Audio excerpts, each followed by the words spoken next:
गुरु जी शुक्राना गुरु जी, मेरी प्यारी संगत जी, गुरु जी का अनंत अनंतम शुक्राना। संगत जी, गुरु जी के आशीर्वाद से हम शिव पुराण का पाठ आपके सामने लेके आ रहे हैं, जो कि काफ़ी दिनों से चल रहा है चैनल पे। हम माफ़ी चाहेंगे अगर आपको कुछ समझ में नहीं आ रहा उसके लिए, तो गुरु जी से भी माफ़ी चाहेंगे। गुरु जी, अगर हमसे कोई गलती हो रही है तो, ताकि संगत जी, क्योंकि पाठ की सेवा कुछ रेगुलर नहीं हो पा रही, क्योंकि आंटी जी के बीच में तबीयत खराब हो गई थी। तो संगत जी, अब आंटी जी रेगुलर भी अपने पाठ की सेवा कर रही है, तो संगत जी आप भी पूरी सेवा को अच्छे से स्वीकार कीजिए। हर पाठ को एंड तक जरूर सुनिए, अपनी ब्लेसिंग्स जरूर लीजिए और प्यारा सा कमेंट जरूर कीजिए। जय गुरु जी, शुक्राना गुरु जी। चैनल को सब्सक्राइब करके बेल आइकन को प्रेस जरूर कर लीजिए और आगे शेयर जरूर करना। जय गुरु जी। जय गुरु जी, शुक्राना गुरु जी, नंदन नंदन शुक्राना गुरु जी। गुरु महाराज जी के चरणों में कोटि कोटि प्रणाम। ओम नमः शिवाय। शिव जी सदा सहाय। ओम नमः शिवाय। गुरु जी सदा सहाय। विघ्न हरता गणेश सबके विघ्न दूर कीजिए। हर हर महादेव। जय गुरु जी, शुक्राना गुरु जी। प्यारी संगत जी, सबको जय गुरु जी। अंकित अंकल जी, आपको भी, परिवार को भी जय गुरु जी। संगत जी, गुरु महाराज जी के द्वारा ब्लेस किया हुआ यह पाठ शिव पुराण का जो हमने शुरू किया हुआ है, हम उसका अध्ययन कर रहे हैं। चलिए गुरु महाराज जी से आज्ञा लेते हुए, गुरु महाराज जी मुझे आज्ञा दीजिए, मैं इस पाठ को संपूर्ण कर सकूं बिना किसी रुकावट के। मेरे साथ इस पाठ में उपस्थित रहिए। चलिए संगत जी, आज का पाठ शुरू करते हैं। देवी के द्वारा सेना और सेनापतियों सहित निशुंभ एवं शुंभ का संहार। ऋषि कहते हैं, राजन, प्रशंसनीय पराक्रमशाली महान असुर शुंभ ने इन श्रेष्ठ दैत्यों का मारा जाना सुनकर अपने उन दुर्जय गणों को युद्ध के लिए जाने की आज्ञा दी, जो संग्राम का नाम सुनते ही हर्ष से खेल उठते थे। उसने कहा, आज मेरी आज्ञा से काल के मौर्य, दोहा तथा अन्य असुरगण बड़ी भारी सेना के साथ संगठित हो विजय की आशा रखकर शीघ्र युद्ध के लिए प्रस्थान करें। निशुंभ और शुंभ दोनों भाई उन दैत्यों को पूर्वोक्त आदेश देकर रथ पर आरूढ़ हो स्वयं भी नगर से बाहर निकले। उन महाबली वीरों की आज्ञा से उनकी सेनाएं उसी तरह युद्ध के लिए आगे बढ़ी, मानो मरणोन्मुख पतंग आग में कूदने के लिए उठ खड़े हुए हों। उस समय असुरराज ने युद्ध स्थल में मृदंग, मृदल, भेरी, डिंडिम, झांझ और ढोल आदि बाजे बजवाए। उन जुझारू बाजों की आवाजें सुनकर युद्ध प्रेमी और वीर हर्ष एवं उत्साह से भर गए, परंतु जिन्हें अपना प्राण ही अधिक प्यारे थे, वे उस रणभूमि से भाग चले। युद्ध संबंधी वस्त्रों तथा कवच आदि से आच्छादित अंग वाले वे योद्धा विजय के अभिलाषा से अस्त्र शस्त्र धारण किए युद्ध स्थल में आ पहुंचे। कितने ही सैनिक हाथियों पर सवार थे, बहुत से दैत्य घोड़ों की पीठ पर जाते थे और अन्य असुर रथों पर चढ़कर जाते थे। उस समय उन्हें अपने पराये की पहचान नहीं होती थी। उन्होंने असुरराज के साथ सम्रांगण में पहुंचकर सब ओर से युद्ध आरंभ कर दिया। बारंबार शतंगनी अर्थात तोप की आवाज होने लगी, जिसे सुनकर देवता कांप उठे। धूल और धुएं से आकाश में महान अंधकार छा गया। सूर्य का रथ नहीं दिखाई तथा अत्यंत अभिमानी करोड़ों पैदल योद्धा विजय की अभिलाषा करके युद्ध स्थल में आकर डट गए। घुड़सवार, हाथी सवार तथा अन्य रथारूढ़ असुर भी बड़ी प्रसन्नता के साथ करोड़ों की संख्या में वहां आए थे। उस महासमर में काले पर्वतों के समान विशाल मदमत गजराज जोर जोर से चिंखड़ा रहे थे। छोटे छोटे शैल शिखरों के समान ऊंट भी अपने गले से गलगल ध्वनि का विस्तार करने लगे। अच्छी भूमि में उत्पन्न हुए घोड़े गले में विशाल कंठ धारण किए जोर जोर से हिला रहे थे। वे अनेक प्रकार की चालें जानते थे और हाथियों के मस्तक पर पैर रखते हुए आकाश मार्ग से पक्षियों की भांति उड़ जाते थे। शत्रु की ऐसी सेना को आक्रमण करते देख जगदम्बा ने अपने धनुष पर प्रत्यंचा चढ़ाई, साथ ही शत्रुओं को हतोत्साह करने वाले घंटे को भी बजाया। यह देखकर सिंह भी अपनी गर्दन और मस्तक के केशों को कंपाता हुआ जोर जोर से गर्जना करने लगा। उस समय हिमालय पर्वत पर खड़ी हुई रमणी आभूषणों और अस्त्रों से शोभित शिवा देवी की ओर देखकर निशुंभ विलासिनी रमणियों के मनोभाव को समझने में भी निपुण पुरुष की भांति सरसवाणी में बोला, महेश्वरी, तुम जैसी सुंदरियों के रमणीय श्री प्रमालती के फूल का एक दल भी डाल दिया जाए तो व्यथा उत्पन्न कर देता है। ऐसे मनोहर शील से तुम विकराल युद्ध का विस्तार कैसे कर रही हो? यह बात कहकर वह महान असुर चुप हो गया। तब चंडिका देवी ने कहा, मूढ़ असुर, व्यर्थ की बातें क्यों बकता है? युद्ध करना था, पाताल को जाइए। सुनकर वह महारथी वीर अत्यंत रुष्ट हो समरभूमि में बाणों की अद्भुत वृष्टि करने लगा, मानो बादल जल की धारा बरसा रहे हों। उस समय उन रण क्षेत्र में वर्षा ऋतु का आगमन हुआ सा जान पड़ता था। मध्य से उदित हुआ वह असुर तीखे बाण, शूल, फर से भिंदी बल फरसे, भिंदीपाल, परिघ, धनुष, भुशुंडी, प्रास, शूरप तथा बड़ी बड़ी तलवारों से युद्ध करने लगा। काले पर्वतों के समान बड़े बड़े गजराज कुंभ स्थल विदर्ण हो जाने के कारण सम्रांगण में चक्कर काटने लगे। उनकी पीठ पर फहराती हुई शुंभ निशुंभ की पातिकाएं, जो उड़ती हुई बालकाओं बगलों की पत्तियों के समान श्वेत दिखाई देती थी, अपने स्थान से खंडित होकर नीचे गिरने लगी। शत विशत शरीर वाले दैत्य पृथ्वी पर गिरकर मछलियों के समान तड़प रहे थे। गर्दन कट जाने से घोड़ों के समूह बड़े भयंकर दिखाई देते थे। कालिका ने कितने दैत्यों को मौत के घाट उतार दिया। देवी के वाहन से ने अन्य बहुत से असुरों को अपना आहार बना लिया। उस समय दैत्यों के मारे जाने पर वह रणभूमि में रक्त की धारा बहने लगी। कितनी ही नदियां बह चली। सैनिकों के केश पानी में सिवार की भांति दिखाई देते थे और उनकी चादरें सफेद फेन के भ्रम उत्पन्न करती थीं। इसी तरह घोर युद्ध हो जाने पर तथा राक्षसों का महासंहार होने के पश्चात देवी अंबिका ने विष में भुजे हुए तीखे बाणों द्वारा निशुंभ कुमार का धराशायी कर दिया। अपने असीम शक्तिशाली छोटे भाई के मारे जाने पर शुंभ रोष से भर गया और रथ पर बैठकर 8 भुजाओं से युक्त हो महेश्वर प्रिय अंबिका के पास गया। उसे जोर जोर से शंख बजाया। शत्रु का दमन करने वाली धनुष की दूसरी टंकार ध्वनि की तथा देवी का भी सिंह अपने अयालों को हिलाता हुआ दहाड़ने लगा। इस तरह इन 3 प्रकार की ध्वनियों से आकाश मंडल गूंज उठा। तदंतर जगदम्बा ने अट्टहास किया, जिससे समस्त असुर त्रस्त हो गए। तब देवी ने शुंभ से कहा कि तुम युद्ध में स्थिरतापूर्वक खड़े रहो। तब देवता बोल उठे, जय हो जगदम्बा की। इस तरह दैत्य शुंभ ने बड़ी भारी शक्ति छोड़ी, जिसकी शिखा से आग की ज्वाला निकल रही थी, परंतु देवी ने एक उल्का से उसे मार गिराया। शुंभ के चलाए जाने पर बाणों के देवी ने और देवी के चलाए जाने वाले बाणों के शुंभ ने सहस्त्रों टुकड़े कर दिए। तत्पश्चात चंडिका ने त्रिशूल उठाकर उस महान असुर पर आघात किया। त्रिशूल की चोट से मूर्छित हो वह इंद्र के द्वारा पंख काट जाने पर गिरने वाले पर्वत की भांति आकाश, पृथ्वी तथा समुद्र को कंपित कर धरती पर गिर पड़ा। त्रिशूल के आघात से होने वाली व्यथा को सहकर उस महाबली असुर ने 10,000 भुजाएं धारण की और से देवताओं का विनाश करने में समर चक्र द्वारा सिंह सहित महेश्वरी शिवा पर आघात करना आरंभ किया। उसके चलाए हुए चक्रों को खेल खेल में दंड करके देवी ने त्रिशूल उठाया और उस असुर पर घातक प्रहार किया। शिवा के लोक पावन पाणी पंकज के से मृत्यु को प्राप्त होकर वे दोनों असुर परम पद के भागी हुए। उस महापराक्रमी निशुंभ और भयानक बलशाली शुंभ के मारे जाने पर समस्त दैत्य पाताल में घुस गए। अन्य बहुत से असुरों को काली और सिंह आदि ने खा लिया और शेष दैत्य भय से व्याकुल हो 10 दिशाओं में भाग गए। नदियों का जल स्वच्छ हो गया। वे ठीक मार्ग से बहने लगी। मंद मंद वायु बहने लगी, जिसका स्पर्श सुखद प्रतीत होता था। आकाश निर्मल हो गया। देवताओं और महर्षियों ने फिर यज्ञ आदि आरंभ किए। इंद्र आदि सब देवता सुखी हो गए। प्रभु, दैत्यराज के वध प्रसंग से युक्त इस परम पवित्र उमा चरित्र का जो श्रद्धा पूर्वक बारंबार श्रवण करता या पाठ करता है, वह इस लोक में देव दुर्लभ भोगों का उपभोग करके परलोक में महामाया के प्रसाद से उमा धाम को जाता है। राजन, इस प्रकार शुंभासुर का संहार करने वाली देवी सरस्वती के चरित्र का वर्णन किया है, जो साक्षात उमा के अंश से प्रकट हुई है। जय गुरु जी, शुक्राना गुरु जी। आज का अध्याय यही समाप्त होता है। शुक्राना शुक्राना शुक्राना। जय गुरु जी, शुक्राना गुरु जी, अनंतम शुक्राना गुरु जी। गुरु महाराज जी के चरणों में शाश्वत प्रणाम। प्यारी संगत जी, जय गुरु जी। ओम गणपते नमः। ओम नमः शिवाय। शिव जी सदा सहाय। ओम नमः शिवाय। गुरु जी सदा सहाय। जय गुरु जी। अंकित अंकल जी, आपके परिवार को भी जय गुरु जी। गुरु महाराज जी सब पे अपनी ब्लेसिंग्स बनाए रखे, सबका कल्याण करें। गुरु महाराज की आज्ञा लेकर हम आज शिव पुराण की जो सेवा दी है उन्होंने वो हम शुरू करते हैं और सबका आप संगत जी श्रवण कीजिए और अपना कल्याण कराइए।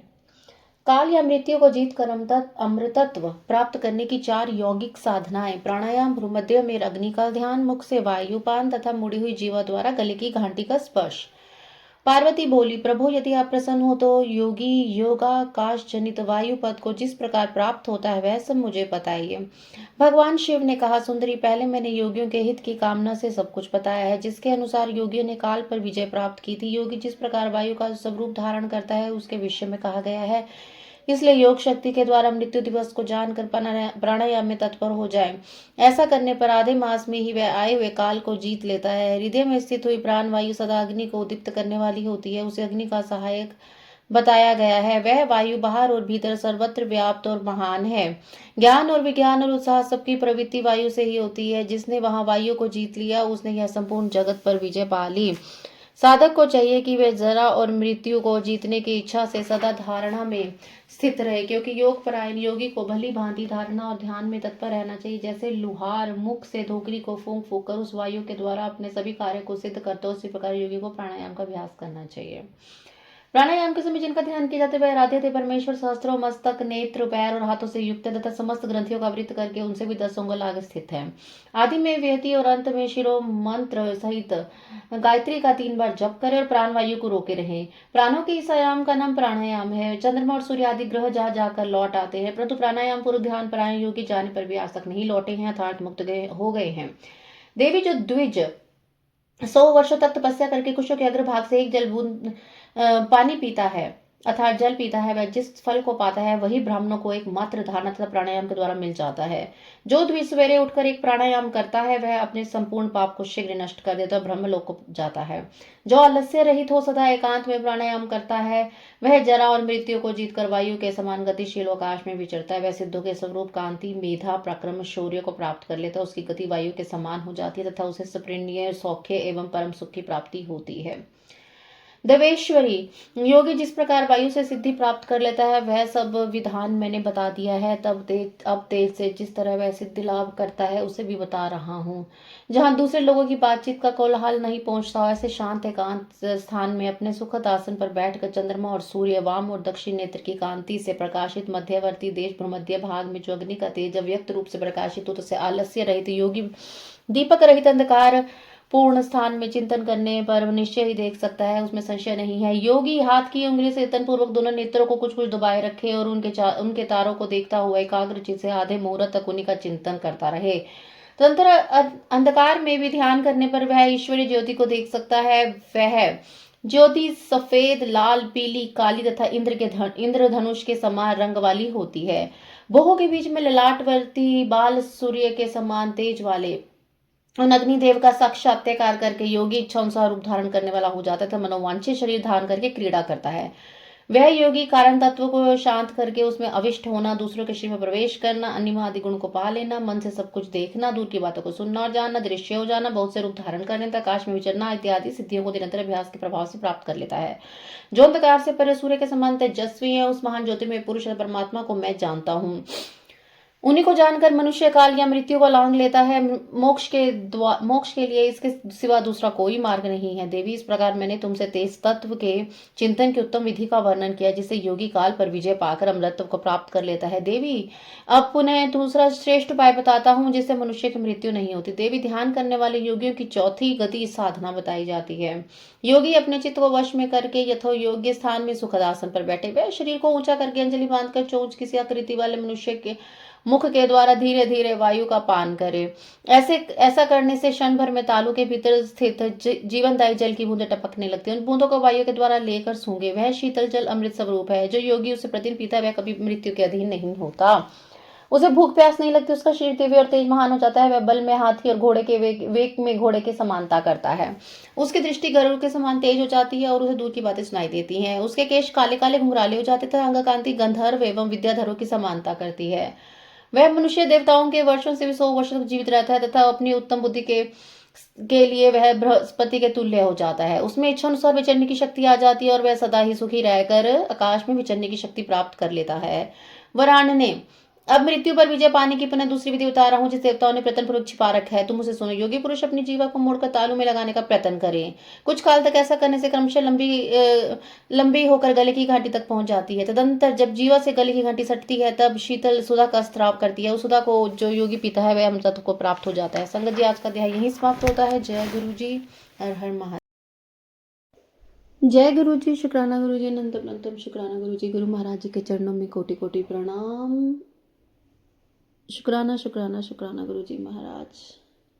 ओम गणपते नमः। विघ्नहर्ता गणेश सबके विघ्न दूर कीजिए, सबका कल्याण कीजिए। ओम नमः शिवाय। शिव जी सदा सहाय। ओम नमः शिवाय। गुरु जी सदा सहाय। बहुत बहुत शुक्राना गुरु जी महाराज शिव पुराण का पाठ ब्लेस करने के लिए। प्यारी संगत परिवार जी, आप सबको जय गुरु जी। आशा करती हूँ गुरु जी महाराज सब पर अपनी कृपा बरसा रहे हैं और सब स्वस्थ हैं, खुश हैं और मस्त है। ऐसे ही रहिए मेरे संगत परिवार जी। अंकित अंकल जी और अंकित अंकल जी और उनकी फैमिली, आप सबको भी दिवाली की भी शुभकामनाएं, सबको दिवाली की शुभकामनाएं, संगत परिवार को भी।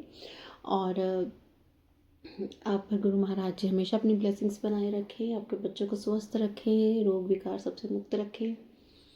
और बहुत बहुत थैंक यू, आपको मैं बार बार थैंक यू बोलना चाहती हूँ। और आपका थैंक यू इसलिए बनता है कि आप जो मुझे ये इतनी महान, इतनी स्ट्रॉन्ग जो आपने मुझे ये सेवा दी है, बहुत बहुत थैंक यू अंकित अंकल। चलिए आज संगत जी हम अपना गुरु महाराज जी से आज्ञा लेते हुए शिव पुराण उमा संहिता का जो हम अध्याय कर रहे थे उसका आपकी सेवा है सिर्फ श्रवण करना और हमारी सेवा है अध्ययन करना। तो गुरु महाराज जी ने जो हमें ये बख्शा है हमारे कल्याण के लिए, हमारे बुरे कर्मों को काटने के लिए। संगत जी गुरु महाराज जी कैसे हमें बुरे कर्मों से मुक्ति दिलाते हैं, और ऐसा भगवान हमें कहीं नहीं मिलेगा। जो हमारा कल्याण है वो इन्हीं गुरु महाराज जी के चरणों में है। संगत जी चलिए शिव पुराण उमा संहिता का पाठ शुरू करते हैं।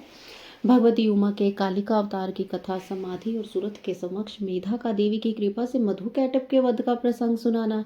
इसके अनंतर छाया पुरुष, सर्ग, कश्यप वंश, मनवंतर, मनुवंश, सत्यव्रत आदि वंश, पितृकल्प तथा व्यासोत्पत्ति आदि का वर्णन सुनने के पश्चात मुनियों ने सूत जी से कहा, ब्रह्मवेताओं में श्रेष्ठ सूत जी, हमने आपके मुख से भगवान शिव की अनेक इतिहास से युक्त रमणीय कथा सुनी जो उनके नाना अवतार से संबंध रखती तथा मनुष्य को भोग और मोक्ष प्रदान करने वाली है। तब अब हम आपसे जगजननी भगवती उमा का मनोहर चरित्र सुनना चाहते हैं। ब्रह्मा परमात्मा महेश्वर की जो आध्या सनातनी शक्ति है वे उमा नाम से विख्यात है। वही त्रिलोकी को उत्पन्न करने में पराशक्ति महामती, दक्ष कन्या सुती स्ती और हिमवान की पुत्री पार्वती उमा के 2 अवतार हमने सुने।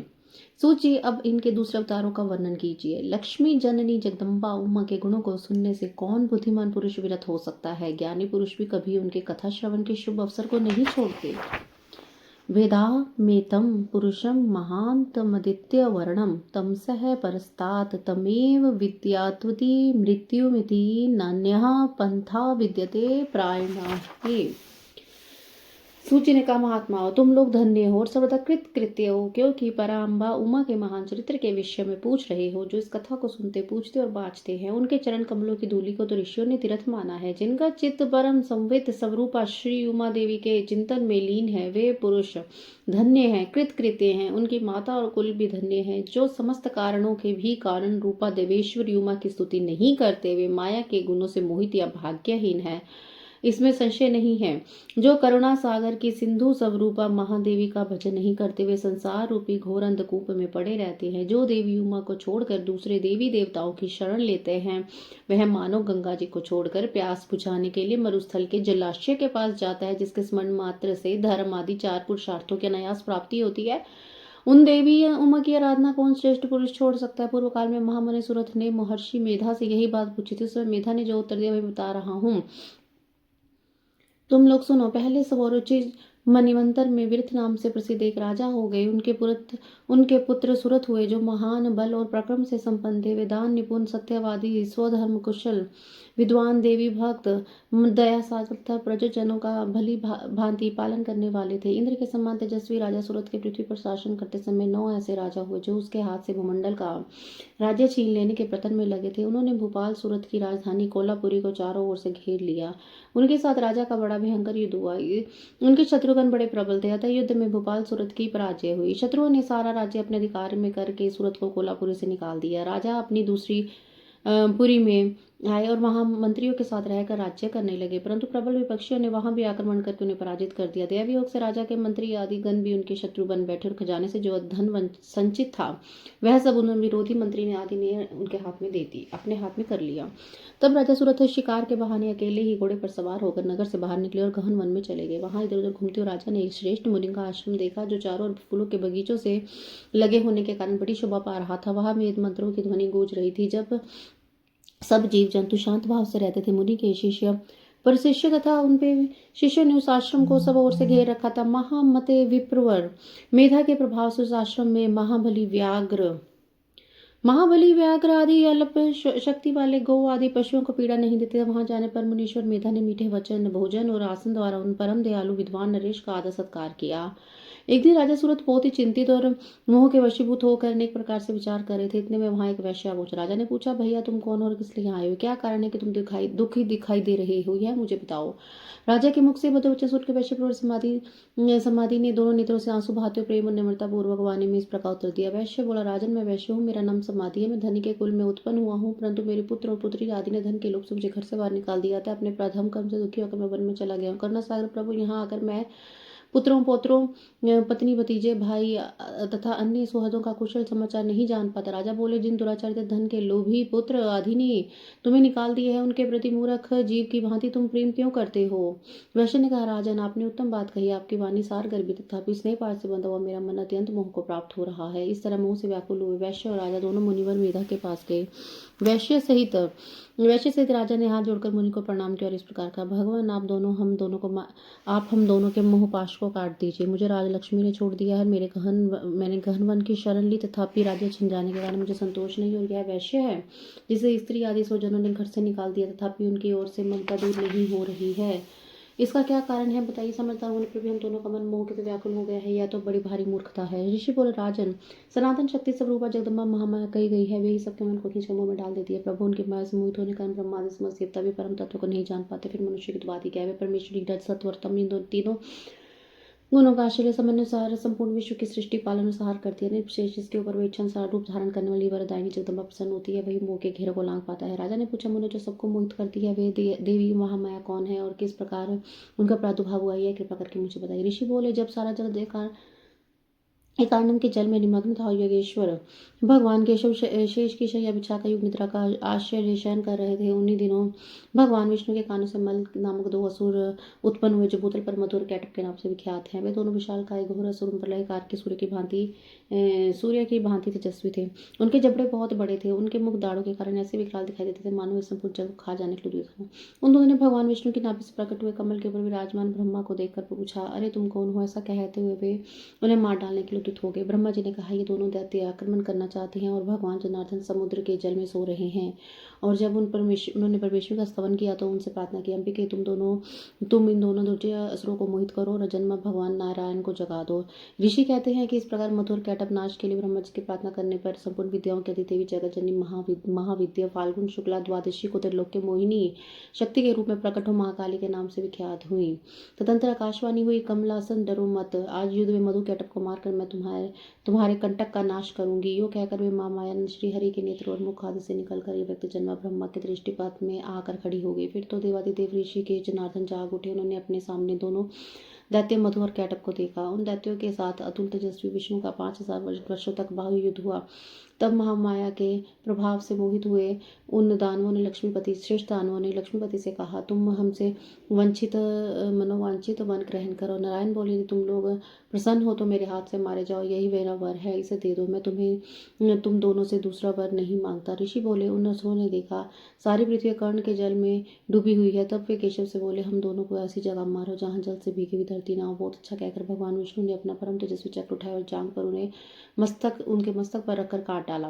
राजन, यह कालिका जी की उत्पत्ति का प्रसंग कहा गया है। महामते, अब महालक्ष्मी के प्रादुर्भाव की कथा सुनो। देवी उमा निर्विकार और निराकार होकर भी देवताओं का दुख करने के लिए युग युग में साकार रूप धारण करके प्रकट होती है। उनका शरीर कर ग्रहण उनकी इच्छा का वैभव कहा गया है। वे लीला से इसलिए प्रकट होती है कि भक्तजन उनके गुणों का गान करते रहे। जय गुरु जी, शुक्राना गुरु जी। आज का अध्याय यही समाप्त होता है। हर हर महादेव। गुरु जी शुक्राना गुरु जी, अनंतम अनंतम शुक्राना गुरु जी।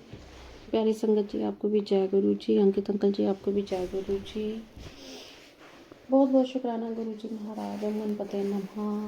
ओम नमः शिवाय। शिव जी सदा सहाय। ओम नमः शिवाय। गुरु जी सदा सहाय। संगत जी चलिए शिव पुराण का पाठ शुरू करते हैं। गुरु महाराज जी की आज्ञा लेते हुए उनको पाठ में उपस्थित होने के लिए प्रार्थना करते हैं। और गुरु महाराज जी आप उपस्थित होजिए इस पाठ में और एक एक शब्द को ब्लेस कीजिए ताकि सारी संगत और सबका कल्याण हो पाए। गुरु महाराज जी बहुत बहुत शुक्राना, बहुत बहुत शुक्राना। मुझसे कुछ भूल कुछ त्रुटि हो जाती है तो मुझे माफ़ कर दीजिएगा गुरु जी, माफ़ कर दीजिएगा संगत जी।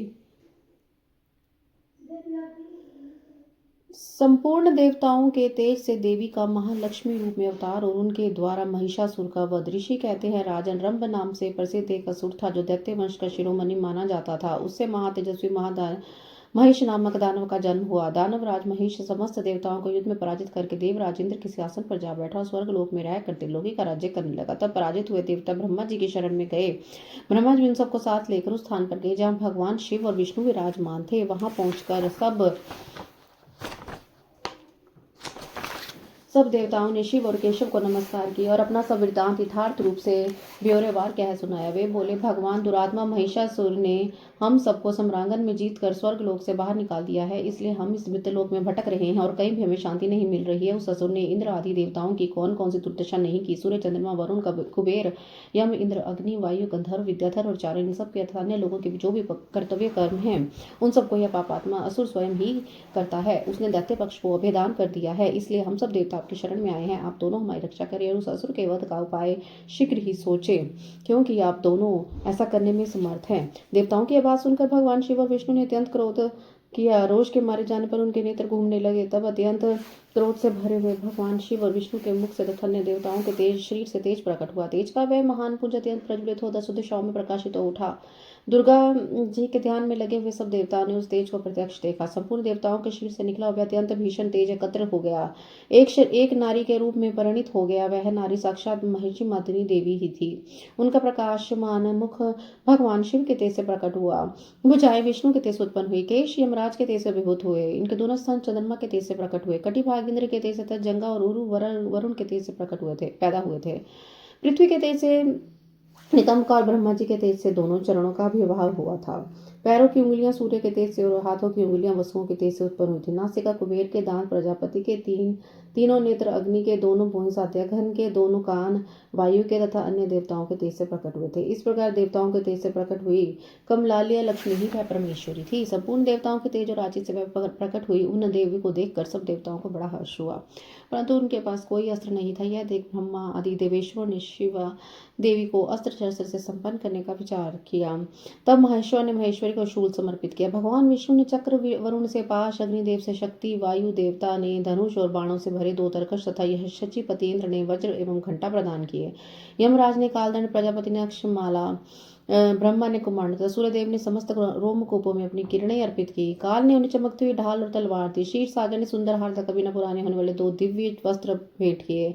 साथ ही उन्होंने दिव्य चूड़ामणि तथा 2 कमंडल, बड़े से कड़े, अर्धचंद्र, कयूर, मनोहर नूपुर, गले की हंसुली और सब उंगलियों में पहने रत्नों की बनी अंगूठियां भी दी। विश्वकर्मा ने उन्हें मनोहर फरसा भेंट किया। साथ ही अनेक प्रकार के अस्त्र और भेद कवच दिए। समुद्र ने सदा सुरम्य एवं सरस रहने वाली माला दी और एक कमल का फूल भेंट किया है। हिमवान ने सवारी के लिए सिंह तथा भूषण के नाना प्रकार के रतन दिए। कुबेर ने उन्हें मधुर से भरा पात्र अर्पित किया और सर्पों के नेता शेष नाम विचित्र रचना को शोभित एक नागहार भेंट किया, जिसमें नाना प्रकार की सुंदर मणियां गुथी हुई थी। इन सब ने तथा दूसरे देवताओं ने आभूषण और अस्त्र शस्त्र देकर देवी का सम्मान किया। तत्पश्चात उन्होंने बारंबार ठाकर स्वर से गर्जना की। उनके इस भयंकर नाद से संपूर्ण आकाश गूंज उठा। इससे बड़े जोर की प्रतिध्वनि हुई जिससे तीनों लोकों में हलचल मच गई। चारों समुद्रों ने अपनी मर्यादा छोड़ दी। पृथ्वी डोलने लगी। उस समय महिषासुर ने पीड़ित हुए देवताओं ने देवी की जय जयकार की। तदंतर सब देवताओं ने उन महालक्ष्मी स्वरूप पराशक्ति जगदम्बा का भक्ति गदगद वाणी द्वारा स्तवन किया। संपूर्ण त्रिलोकी को शोभग्रस्त देख देव वैरी दैत्य अपनी समस्त सेना को कवच आदि से सुसज्जित कर हाथों में हथियार ले सहसा उठ खड़े। रोष से भरा महिषासुर भी उस शब्द की ओर लक्ष्य करके दौड़ा और आगे पहुंचकर उसने देवी को देखा जो अपनी प्रभा से तीनों लोगों को प्रकाशित कर रही थी। इस समय महिषासुर के द्वारा पालित करोड़ों शस्त्रधारी महावीर वहां पहुंचे। चिक्षुर, चामर, उदग्र, कराल, उदृत, बाष्कल, ताम्र, उग्रास्य, उग्रवीर्य, बिडाल, अंधक, दुर्धर, दुर्मुख, त्रिनेत्र और महाहनु ये तथा अन्य बहुत से युद्ध कुशल शूरवीर सम्रांगण में देवी के साथ युद्ध करने लगे। वे सब के सब अस्त्र शस्त्रों की विद्या में पारंगत थे। इस प्रकार देवी और दैत्यगण दोनों परस्पर जूझने लगे। उनका यह भीषण समय मार काट में बीतने लगा। इस समय भयानक युद्ध होने का महिषासुर देवी के साथ माया युद्ध करने लगा। तब देवी ने कहा, मुड़ तेरी बुद्धि मारी गई, तू व्यर्थ हट क्यों करता? तीनों लोगों में कोई भी असुर युद्ध में मेरे सामने नहीं टिक सकते। यूं कहकर सर्व कलामयी देवी कूद कर महिषासुर पर चढ़ गई और अपने पैरों से दबाकर उन्होंने भयंकर शूल से उसके कंठ में आघात किया। उनके पैर से दबाकर महिषासुर अपने मुख से दूसरे रूप में बाहर निकलने लगा। अपने आधे शरीर में वह बाहर निकल नहीं पाया था कि देवी ने अपने प्रभाव से उसे रोक दिया। आधा निकल जाने पर वह महाअदम दैत्य देवी के साथ युद्ध करने लगा। तब देवी ने बहुत बड़ी तलवार से उसका शरीर काट कर उस सिर काटकर उस असुर को धराशायी कर दिया। फिर तो उसके सैनिकगण हाय हाय करके नीचे मुख किए भयभीत हो रणभूमि से भागने और त्राही त्राही की पुकार करने लगे। उस समय इंद्र आदि सभी देवताओं ने देवी की स्तुति की, गंधर्व गीत गाए जाने लगे और अप्सराएं नृत्य करने लगी। राजन, इस प्रकार मैंने तुमसे देवी के महालक्ष्मी अवतार की कथा कही। अब तुम सुस्थिर चित्त से सरस्वती के प्रादुर्भाव का प्रसंग सुनो। संगत जी, यहीं पे आज का अध्याय समाप्त होता है। हर हर महादेव। ओम नमः शिवाय। शिव जी सदा सहाय। ओम नमः शिवाय। गुरु जी सदा सहाय। जय गुरु जी। शुक्राना गुरु जी। अनंतम शुक्राना गुरु जी। गुरु महाराज जी के चरणों में सत प्रणाम। प्यारे संगत जी, आपको भी जय गुरु जी। अंकित अंकल जी, आपको भी जय गुरु जी। ओम गणपते नमः। बहुत बहुत शुक्राना गुरु जी महाराज। हर चीज़ देने का शुक्राना शुक्राना शुक्राना शुक्राना। शिव पुराण का पाठ ब्लेस करने का शुक्राना। संगत जी, चलिए शिव पुराण उमा संहिता का पाठ शुरू करते हैं। सबको दिवाली की बहुत बहुत मुबारक हो। काल को जीतने का उपाय नवधा शब्द ब्रह्मा एवं तुंकार के अनुसंधान और उससे प्राप्त होने वाली सिद्धियों का वर्णन। देवी पार्वती ने कहा, प्रभु, काल से आकाश का भी नाश होता है। वह भयंकर काल बड़ा विकराल है। वह स्वर्ग का भी एकमात्र स्वामी है। आपने उसे दग्ध कर दिया था, परंतु अनेक प्रकार के स्त्रोतों द्वारा जब उसने आपकी स्तुति की तब आप फिर संतुष्ट हो गए और वह काल पुनः अपनी प्रकृति को प्राप्त हुआ, तुरंत स्वस्थ हो गया। आपने उससे बातचीत में कहा, काल तुम सर्वत्र विचरोगे, किंतु लोग तुम्हें देख नहीं सकेंगे। आप प्रभु की कृपा दृष्टि होने और वर मिलने से वह काल जी उठा और उसका प्रभाव बहुत बढ़ गया। अतः महेश्वर, क्या यहाँ ऐसा कोई साधन है जिससे उस काल को नष्ट किया जा सके? यदि हो सके तो मुझे बताइए, क्योंकि आप योगियों में शिरोमणि और स्वतंत्र प्रभु हैं। आप परोपकार के लिए ही शरीर धारण करते हैं। शिव बोले, देवी, श्रेष्ठ देवता, दैत्य, यक्ष, राक्षस, नाग और मनुष्य किसी के द्वारा काल का नाश नहीं किया जा सकता, परंतु जो ध्यान परायण योगी हैं वे शरीरधारी होने पर भी सुख पूर्वक काल को नष्ट कर देते हैं। वराह रोहे, यह 5 भौतिक शरीर सदा उन भूतों के गुणों से युक्त ही उत्पन्न होता है और उन्हीं में उसका लय होता है। मिट्टी की देह मिट्टी में मिल जाती है। आकाश में वायु उत्पन्न होती है। वायु से तेज तत्व प्रकट होता है। तेज से जल का प्रकाट्य बताया गया है और जल से पृथ्वी का आविर्भाव होता है। पृथ्वी आदि भूत क्रमशः अपने कारण में लीन होते हैं। पृथ्वी के 5, जल के 4, तेज के 3 और वायु के 2 गुण होते हैं। माफ करना संगत जी, आकाश का एकमात्र शब्द ही गुण है। पृथ्वी आदि में जो गुण बताए गए हैं उनके नाम इस प्रकार हैं: शब्द, स्पर्श, रूप, रस और गंध। जब भूत अपने गुण को त्याग देता है तब नष्ट हो जाता है और जब गुण को ग्रहण करता है तब उसका प्रादुर्भाव द्वारा बताया जाता है। देवेश्वरी, इस प्रकार तुम 5 भूतों के यथार्थ स्वरूप को समझो। देवी, इस कारण काल को जीतने की इच्छा वाले योगी को चाहिए कि वे प्रतिदिन प्रयत्न पूर्वक अपने अपने काल में उसके अंशभूत गुणों का चिंतन करे। योगवेता पुरुष को चाहिए कि सुखद आसन पर बैठकर विशुद्ध श्वास प्राणायाम द्वारा योगाभ्यास करे। रात में जब सब लोग सो जाएं, उस समय दीपक बुझाकर अंधकार में योग धारण करे। तर्जनी अंगुली से दोनों कानों को बंद करके 2 घड़ी तक दबाए रखे। उस अवस्था में अग्नि प्रेरित शब्द सुनाई देता है। इसे संध्या के बाद का खाया हुआ अन्न क्षण भर में पच जाता है और संपूर्ण रोगों तथा ज्वर आदि भी बहुत से उपद्रवों का शीघ्र नाश कर देता है। जो साधक प्रतिदिन इस प्रकार 2 घड़ी तक शब्द ब्रह्मा का साक्षात्कार करता है माफ करना संगत जी, वह मृत्यु तथा काम को जीतकर इस जगत में स्वच्छंद विचरता है। सर्वज्ञ होकर संपूर्ण सिद्धियों को प्राप्त कर लेता है। जैसे आकाश में वर्षा से युक्त बादल गरजता है, उसी प्रकार उस शब्द को सुनकर योगी तत्काल संसार बंधन से मुक्त हो जाता है। तंत्र योग द्वारा प्रतिदिन चिंतन किया हुआ वह शब्द क्रमशः सूक्ष्म से सूक्ष्मतर हो जाता है। देवी, इस प्रकार मैंने तुमसे शब्द ब्रह्म चिंतन का क्रम बताया है। जैसे धान चाहने वाला पुरुष पुआल को छोड़ देता है, उसी तरह मोक्ष की इच्छा वाला योगी सारे बंधनों को त्याग देता है। इस शब्द ब्रह्मा को पाकर भी जो दूसरी वस्तु की अभिलाषा करते हैं, वे मुक्ति से आकाश को मारते हुए भूख प्यास की कामना करते हैं। वह शब्द ब्रह्मा ही सुखद मोक्ष का कारण, बाहर भीतर के भेद से रहित, अविनाशी और समस्त उपाधियों से रहित पर ब्रह्मा ही से जानकर मनुष्य मुक्त हो जाते हैं। जो लोग काल पास से मोहित हो शब्द ब्रह्मा को नहीं जानते, वे पापी और कुबुद्धि मनुष्य मौत के फंदे में फंसे रहते हैं। मनुष्य तभी तक संसार में जन्म लेते हैं जब तक सबके आश्रयभूत परम तत्व पर ब्रह्मा परमात्मा की प्राप्ति नहीं होती। परम तत्व का ज्ञान हो जाने पर मनुष्य जन्म मृत्यु के बंधन से मुक्त हो जाता है। निद्रा आलस्य साधना का बहुत बड़ा विघ्न है। इस शत्रु को यत्न पूर्वक जीत कर सुखद आसन पर आसीन होकर प्रतिदिन शब्द ब्रह्मा का अभ्यास करना चाहिए। 100 वर्ष की अवस्था वाला वृद्ध पुरुष जीवन इसका अभ्यास करे तो उसका शरीर रूपी स्तंभ मृत्यु को जीतने वाला हो जाता है और उसे प्राण वायु की शक्ति को बढ़ाने वाला आरोग्य प्राप्त होता है। वृद्ध पुरुष में भी ब्रह्मा के अभ्यास से होने वाले लाभ का विश्वास देखा जाता है। फिर तरुण मनुष्य को इस साधना से पूर्ण लाभ हो सके उसके लिए तो कहना ही क्या। यह शब्द ब्रह्मा न ओंकार है, न मंत्र है, न बीज है, न अक्षर है। यह अनाहत नाद बिना आघात के अथवा बिना बजाय ही प्रकट होने वाला शब्द है। इसका उच्चारण किए बिना ही चिंतन होता है। यह शब्द ब्रह्मा परम कल्याणमय है। प्रिय शुद्ध बुद्धि वाले पुरुष यत्न पूर्वक निरंतर इसका अनुसंधान करते हैं। अतः 9 प्रकार के शब्द बताए गए हैं जिन्हें प्राणवेता पुरुषों ने लक्षित किया है। मैं उन्हें प्रतन करके बता रहा हूँ। उन शब्दों को नाद सिद्धि भी कहते हैं। वे शब्द इस प्रकार है: घोष, कांस्य, झांझ आदि, श्रृंग, सिंगा, घंटा, वीणा आदि, बांसुरी, दुदुम्बी, शंख और नवान, मेघ गर्जन। इन 9 प्रकार के शब्दों को त्याग कर तुंकार का अभ्यास करे। इस प्रकार सदा ही ध्यान करने वाला योगी पुण्य और पापों से लिप्त नहीं होता। देवी योगाभ्यास के द्वारा सुनने का प्रयत्न करने पर भी जब योगी उन शब्दों को नहीं सुनता और अभ्यास करते करते मरणासन हो जाता है तभी वह दिन रात उस अभ्यास में लगा रहे। ऐसा करने से 7 दिनों में वह शब्द प्रकट होता है जो मृत्यु को जीतने वाला है। देवी, वह शब्द 9 प्रकार का है। उसका मैं यथार्थ रूप से वर्णन करता हूँ। पहले तो घोषात्मक नाद प्रकट होता है जो आत्मशुद्धि का उत्कृष्ट साधन है। वह उत्तम नाद जो रोगों को हर लेने वाला तथा मन को वशीभूत करके अपनी ओर खींचने वाला है। दूसरा कांस्य नाद है जो प्राणियों की गति को स्तंभित कर देता है। वह विष, भूत और ग्रह आदि सबको बांधता है, इसमें संशय नहीं है। तीसरा श्रृंग नाद है जो अभिचार से संबंध रखने वाला है। उसका शत्रु के उच्चाटन और मारण में नियोग एवं प्रयोग करें। चौथा घंटा नाद है जिसका साक्षात परमेश्वर शिव उच्चारण करते हैं। वह नाद संपूर्ण देवताओं को आकृष्ट कर लेता है। फिर भूतल के मनुष्य की तो बात ही क्या है। यक्षों और गंधर्वों की कन्याएं उस नाद से आकृष्ट हो योगी को उनकी इच्छा के अनुसार महासिद्धि प्रदान करती हैं तथा उसकी अन्य कामनाएं भी पूर्ण करती हैं। 5वां नाद वीणा है जिसे योगी पुरुष ही सदा सुनते हैं। देवी, उस वीणा नाद से दूरदर्शन की शक्ति प्राप्त होती है। वंशी नाद का ध्यान करने वाले योगी को संपूर्ण तत्व प्राप्त हो जाता है। दुदुम्बी का चिंतन करने वाला साधक जरा और मृत्यु के कष्ट से छूट जाता है। देवेश्वरी शंखनाद का अनुसंधान होने पर इच्छा अनुसार रूप धारण करने की शक्ति प्राप्त हो जाती है।